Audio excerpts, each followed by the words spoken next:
Allah menyebutkan tentang bumi kita ini pernah mengalami hujan meteor, dan nanti di akhir zaman akan terulang kembali bumi mengalami hujan meteor sebelum kiamat. Meteor itu Pak, kecepatan lajunya di ruang angkasa, satu meteor kecepatan lajunya di ruang angkasa 120.000 km per jam. Kecepatan lajunya. Kecepatan yang seperti itu, kalau menghantam atmosfer bumi kita, terdengar bunyi dentuman. Kalau dia besar, maka dentumannya semakin besar. Lah meteor ini, wahai hamba-hamba Allah, mempunyai daya ledak yang berbeda-beda, tergantung berapa besar dan kecilnya. Garis diameter satu meteor, kalau seandainya 2 km saja garis diameternya, kekuatan ledakannya sama dengan 1 juta kali lipat bom nuklir. 1 juta bunda, 1 juta, bukan 2-3 kali lipat, bukan 10-20 kali lipat, 1 juta kali lipat bom nuklir yang pernah meledak di Nagasaki, Hiroshima. Coba, bom nuklir yang meledak di Hiroshima saja contohnya, itu kan gak tepat jatuh di ibu kota, tapi jatuhnya di lembah Pak. Cuma 1 ibu kota habis, betul tidak? Kemudian 50.000 manusia langsung menguap menjadi karbon. Padahal 1 meteor, 1 bom nuklir. Lah ini 1 meteor yang garis diameternya 2 km saja menimbulkan kekuatan ledakan 1 juta kali lipat bom nuklir. Kata siapa? Kata pakar astronomi dunia yang senior bernama Michel Peng.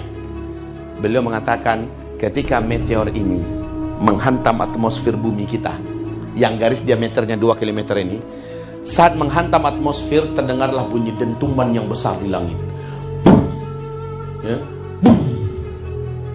Maka dia merangsek masuk. Dia pun terbakar bagian kulitnya dan mengeluarkan asap yang sangat tebal. Bagian kulit yang terbakar ini satu persatu lepas. Ya, satu persatu lepas. Yang lepas ini meluncur ke bumi. Dia menjadi hujan meteor kecil.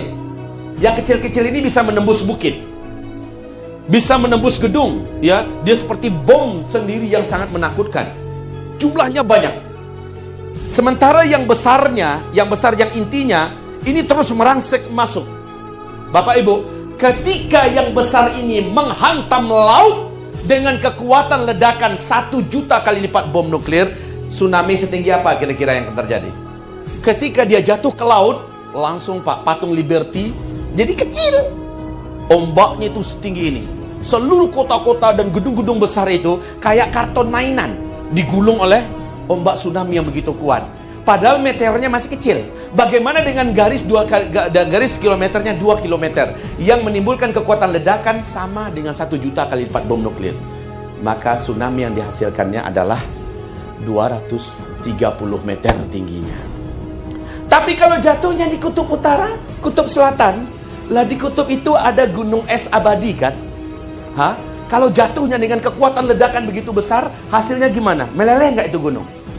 Meleleh. Saat dia meleleh, yang terjadi adalah air laut naik ke permukaan setinggi 7 meter.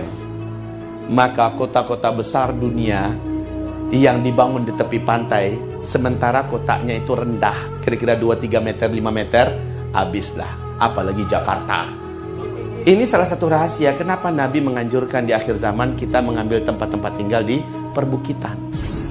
Mengambil tempat-tempat tinggal yang jauh dari tengah-tengah kota, apalagi di tepi laut. Nabi mengatakan di akhir zaman akan banyak terjadi penenggelaman. Peluang terjadinya dukhon sesuai betul sudah kalau meteornya jatuh ke daratan.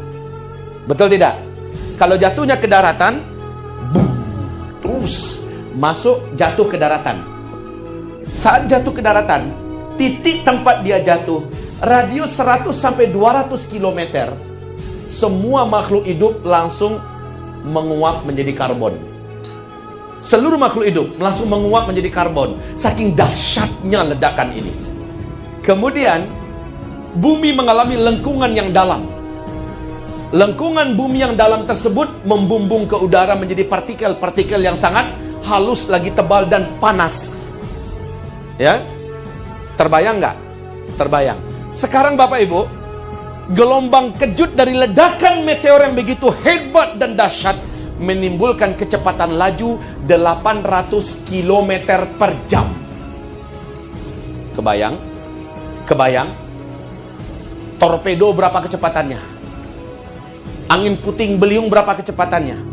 Masih kalah oleh kecepatan gelombang kejut dari ledakan tersebut. Maka partikel-partikel yang tadi menggelap membumbung di udara dengan segera diratakan oleh gelombang kejut ini ke seluruh muka bumi. Terjadilah dukhan 40 hari 40 malam, kata Rasulullah sallallahu alaihi wasallam. Tolong baca hadis Nabi. Di akhir zaman, kata Nabi, hujan akan turun dari langit dan membawa petaka. Dia akan menjadi asam dan sangat berbahaya, beracun bagi makhluk hidup. Awas, waktu bom Hiroshima meledak, terjadi nggak hujan setelah itu? Hujan itu oleh penduduk yang masih hidup berusaha membuka mulutnya, ya kan? Ternyata yang jatuh adalah sangat asam, ya. Dan ini membahayakan, beracun dan mematikan. Allah menghentikan dukhan yang seharusnya 1 tahun itu hanya dengan hujan lebat yang menyelimuti muka bumi. Dan itulah hujan yang terakhir di akhir zaman, di mana hujan itu akan meracuni dan mematikan. Ya Allah, ya Rabb. 40 hari gelap. Dalam gelap itu kita merosok-rosok, meraba-raba, ya. Dalam kegelapan, dibuka mata-mata perih, dihirup udara terasa tidak ada yang dapat dikonsumsi. Ya Rabb, panas.